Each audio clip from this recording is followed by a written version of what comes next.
financial markets and type of securities. This is the first time you will expose to the information that how stock market works, what are the instruments available for trading. We will study financial markets and security offerings, measuring security risk and returns, bonds, stocks, and in the last we will discuss stock dividends. Now let's talk about financial market. What is a financial market? It creates a platform between investor and the lenders. These are the intermediaries. So create and transfer of financial assets and obligations. So what they do is they deal with stocks, bonds, mortgages, loans, leases, commercial papers, certificate of deposit and governmental securities. Money markets trade debts. Okay, there are two types of markets. One is capital market that deals with the long-term instruments like stocks, and there are some short-term instruments less than 1 year. We call that as money markets. These are also called liquid markets. So money markets are which maturity is less than 1 year, and you need dealers. So these are dealer-driven markets because most of the transaction involve buying and selling through the dealers. They usually have low default risk because the time duration is less.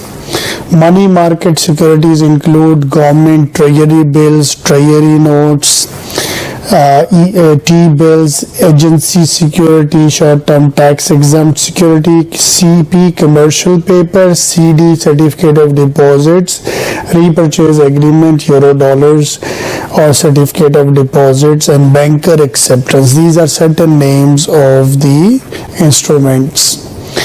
In terms of capital markets, famous is NASDAQ, New York Stock Exchange, and every country has their own stock exchanges. We sometimes classify as primary markets and secondary markets. Primary markets are market in which corporation and the government unit raise new capital by making IPOs, initial public offerings.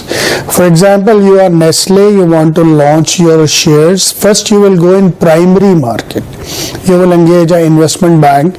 They will arrange an investor who will buy your shares. Then they will resell it into a secondary market, that is a stock exchange. So that is a secondary market provide for trading of the previously issued. From here it comes to the secondary markets where you can buy and sell. Companies that we are going to float shares are working under the compliance of SEC, Securities Exchange Commission. So they have their responsibility for listing. They should have a certain type of asset. They should have approval to issue authorized shares, memorandum, article. These are some documents that is commonly used. So SEC asks for regular disclosure requirements, and the greater risk of an unfriendly takeovers are possible disadvantage. For example, if I am a bigger company and I can buy the share of your company more than 51%, so I will be the controlling partner and I can change the whole scenario. So issuing share is always risky, so you have to be very cautious about the shareholding percentages. Stock exchange has expanded their role to include trading in derivatives. What is derivatives? Derivative is a word from derive from a future economic activity. We can buy the rate of dollar after 3 months, oil and other commodities, rice, currency markets. There are a lot of markets where we can trade in future that create a derivatives for you. So there are commodities market like where we can talk about oil, livestock, metal, grain and fibers, any kind of commodity, metal, steel. These are separate market. Every day market opens, they have an opening rate, then there are buying and selling, there is a closing rate. We do have stock exchange, that is for the big companies who can meet the criteria of listing in a stock stock exchange, but there are a lot of investor and companies, they cannot list them as higher as is the requirement for stock exchange. So but they do want to trade, so they go to over the counter markets. These are alternative investment markets. These are little smaller. Over the counter market is a dealer market. It consists of numerous brokers and dealers who are linked by telecommunication equipment that enables them to trade throughout the country. So all trading in stock exchange now electronic. You have your own softwares. You buy, you sell, you pay by credit card, you have linked your bank accounts with that. So its trading has become more easy and more reliable. Over-the-counter market handles bonds markets, federal, state, local bonds, open-end investment companies, and secondary stock distributions, whether or not they are listed on the stock exchange. This is an alternative market, same like stock exchange. Then he says that the governing authority of over-the-counter market is the National Association of Securities Dealers. It computerized trading with NAST automated quotation, that is NASDAQ system, right? New York Stock Exchange systems. Brokers and dealers on over-the-counter security may also maintain inventory of securities to match buyer and seller order efficiently. Suppose you are a dealer and I come to you as an investor, so you should have enough inventory of shares with you, so we can trade easily. You can facilitate my process of buying and selling. So they should have some stock with them. Financial intermediaries. He says the intermediary obtain funds from saver, issue its own securities, and uses the money to purchase an enterprise security. Intermediaries are always in between people who are always linking buyer and sellers together, creating their own profitability out of that.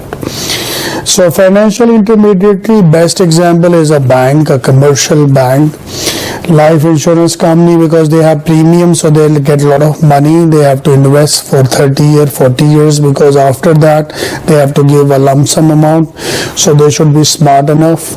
Private pension fund, non-banks, state and government, local pension funds, mutual funds, and finance companies. Efficient market hypothesis. What is that? Stock exchange we classify in three ways. Like NASDAQ, we say it is an efficient market. How anything happen in the city, it will directly affect the stock index. There is a direct connection. This is the highest form of efficiency. Then we have weakest form, means country is burning, there is no project, but the stock market is, isolated and it's going top. So there is no logical connection between economic growth and the stock exchange, right? This is weakest, one is the strongest, and one is in between them. So these are three type of markets. Fundamental analysis is the evaluation of security future price movement based upon sales, internal development, industry trends, general economy, and expected changes in each factors. Technical analysis is the evaluation of security future price based on the sale price and number of shares traded in a series of the recent transaction. So technically you will see what is the volume of purchase, sale, movement. That is a technical analysis. The other is fundamental analysis, that you are doing through some movements, but where you will involve the technical figures, it will become a technical analysis. Efficient market hypothesis has three forms. One is strong, as I told you, semi-strong, and the weak form. So market efficiently incorporates public information into security price. This is the concept actually. Anything happening in economy, if it reflect the 100% the same in your prices of the stock market index, this is the form of efficient market, right? Otherwise markets are not efficient.